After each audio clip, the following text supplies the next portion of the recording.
Assalamualaikum warahmatullahi wabarakatuh. Bismillahirrahmanirrahim. Allahumma sholli ala sayyidina Muhammadin wa ala alihi wa sahbihi ajma'in, amma ba'du.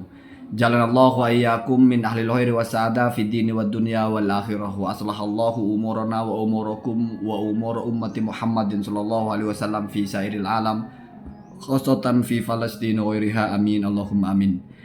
Saya sudah membuat konten tentang polemik bukunya Kiai Haji Imaduddin ketika mengutip pendapatnya At-Turbani yang lama, di mana At-Turbani sendiri sudah mengatakan menganulir atau taroja'tuh ba'daan atau ba'dama waqaftu alal adillah. Jadi setelah mencari dalil-dalil yang lain, At-Turbani merevisi atau menganulir, kalau bahasanya Kiai Haji Imaduddin, pendapat yang lama. Pendapat yang lama itu mengatakan Ba'alawi itu batal nasabnya. Nah, pendapat terbaru berarti kebalikannya. Kenapa? Karena tidak mungkin orang itu menganulir pendapat sesuatu dan pendapatnya sama. Sebetulnya ini ada satu solusi saya tawarkan tentang bagaimana bukunya Kiai Haji Imaduddin ini tidak dianggap sebagai kesalahan fatal. Saya runutkan dulu bagaimana metode orang mengutip pendapat orang lain. Sebetulnya sudah benar yang dikatakan Kiai Haji Imaduddin, bahwasanya kalau kita mau mengambil pendapat ulama maka yang diambil adalah yang terakhir. Saya carikan dasarnya itu di mana ada kitab syarahnya Minhajut Thalibin yang kita kenal. Kalau syarahnya Minhajut Thalibin itu kalau nggak Mughnil Muhtaj, Tuhfatul Muhtaj, atau ada juga Fiqhul Mahalli Kanzurul, ada juga Nihayatul Muhtaj itu ya. Padahal ada sekitar 20 kalau tidak salah ya yang mensyarah kitabnya An-Nawawi ini. Ini sangat populer. Nah, ini ada satu syarah yaitu Qutul Muhtaj. Syarahnya Minhajut Thalibin ala Syarhil Minhaj ya, sama. Ini ditulis oleh Imam Al-Azra'i.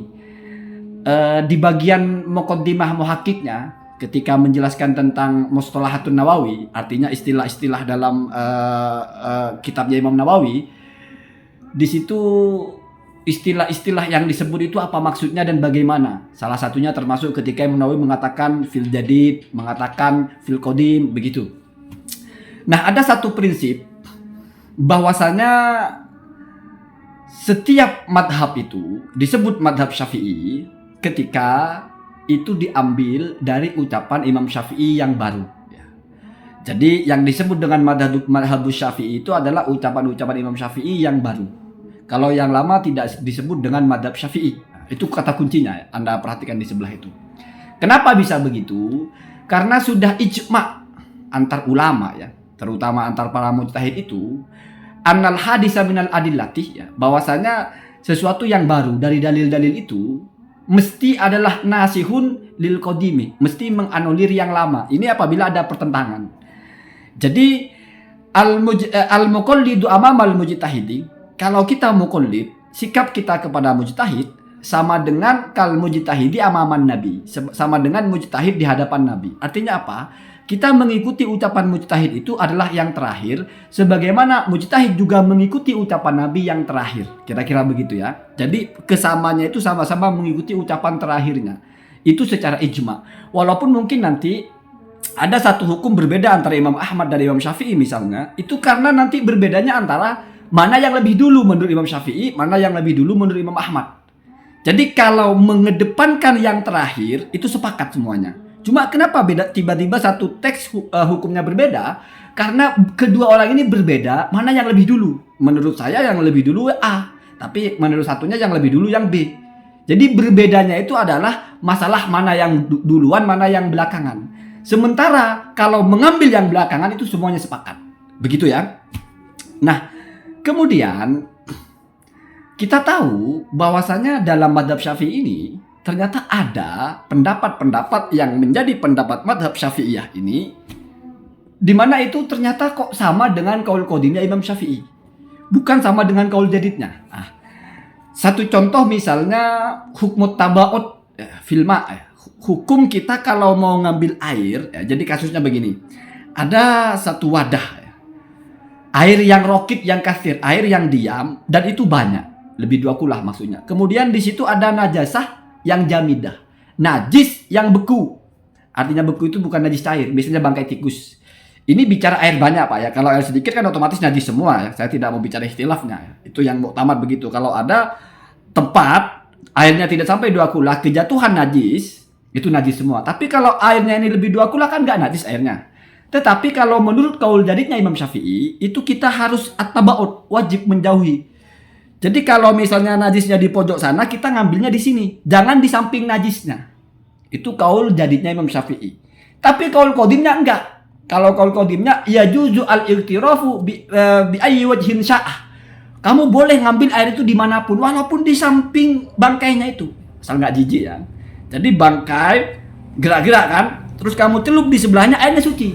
Kenapa begitu? Alasannya karena li'annal ma'a thahirun. Ya, karena airnya itu thahirun. Ya, li'annal ma'a kullahu thahirun. Air itu semuanya suci. Jadi ada apa kalau dekat bangkai lalu menjadi tidak boleh? Toh semuanya sama-sama suci. Begitu logikanya ya. Nah, tetapi yang menjadi masalah adalah kalau kamu sudah mengambil pendapat itu, maka ini tidak lagi dinisbatkan kepada Imam Syafi'i. Lalu dinisbatkan kepada siapa? Kepada ashabnya Imam Syafi'i yang sudah mencapai level mujtahid madhab. Ya, jadi ketika ada orang berfatwa bahwasanya tidak perlu kita menjauhkan ketika mau menyelup air, tidak perlu jauhkan dari najisnya, itu kan seolah-olah kita ikut pendapatnya Imam Syafi'i yang lama. Padahal nggak begitu. Ghairu nasibina lis-Syafi'i. Mereka sudah tidak menisbatkan ini kepada Syafi'i. Kenapa? Karena konsisten kepada konsep awal. Kalau mau menisbatkan kepada Imam Syafi'i, maka harus diambil kaul jadidnya, bukan kaul qadimnya. Ketika ada orang ashab atau mujtahid dalam madhab Syafi'i ini menganggap bahwa lahat lahu adillatun qawiyatun atau zahiratun, dia melihat kok dalil yang lebih kuat itu adalah yang sama dengan ucapan Imam Syafi'i yang lama. Maka ini jangan lalu dianggap ucapan Imam Syafi'i. Artinya ini hasil ijtihadnya para mujtahid sendiri. Begitu juga Kiai Haji Imaduddin misalnya merasa ucapan At-Turbani yang lama itu lebih kuat. Karena menurut Kiai Haji Imaduddin lebih banyak dalilnya, maka konsekuensinya adalah jangan lagi Kiai Haji Imaduddin menisbatkan itu kepada At-Turbani.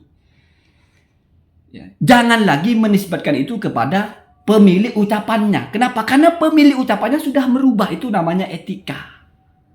Lalu menisbatkan kepada siapa? Ya berarti itu ijtihadnya Kiai Haji Imaduddin.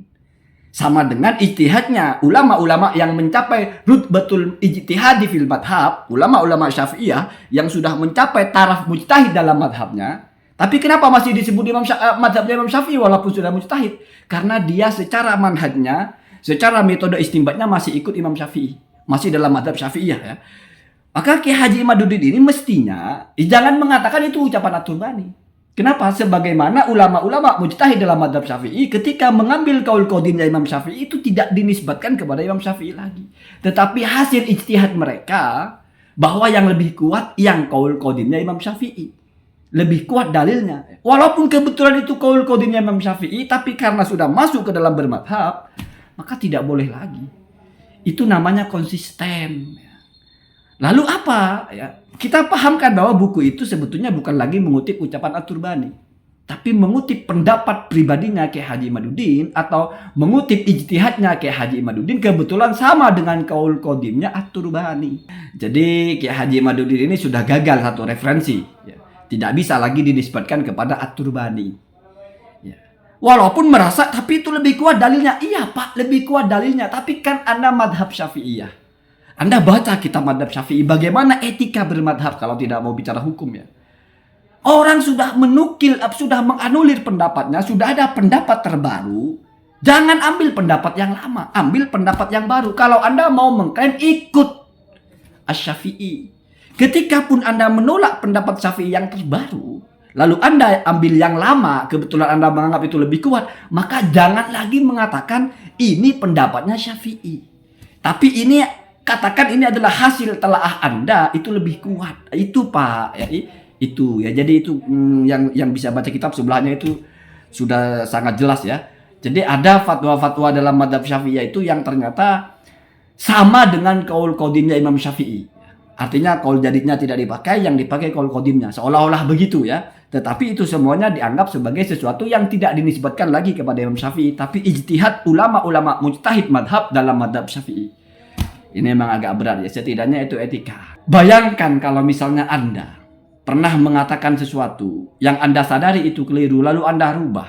Terus oleh orang lain diteriakkan seolah-olah Anda belum merubah itu, seolah-olah Anda masih berpegang dengan pendapat itu. Atau kasar-kasarnya begini, Maman mungkin ketika belum mengerti matematika dia bilang 1, kalau ditambah 1 itu 3. Lalu seiring berjalan waktu dia bilang, oh enggak, ternyata 1 tambah 1 2, bukan 3. Lalu Muki dibilang, menurut Maman 1 tambah 1 3. Bagaimana perasaan Mamannya? Itu kan pendapat saya yang salah. Kan sudah saya koreksi. Anda keluar dari konsensus bahwasanya kalau kita mengikuti orang, namanya mukollid, maka kita ikuti yang terakhir. Hatta ketika pun kita tidak terima dengan yang terakhir, kita kok justru lebih condong kepada yang sebelumnya. Jangan lagi dinisbatkan, itu etika Pak. Allahumma hadina hadasabil. Assalamualaikum warahmatullahi wabarakatuh.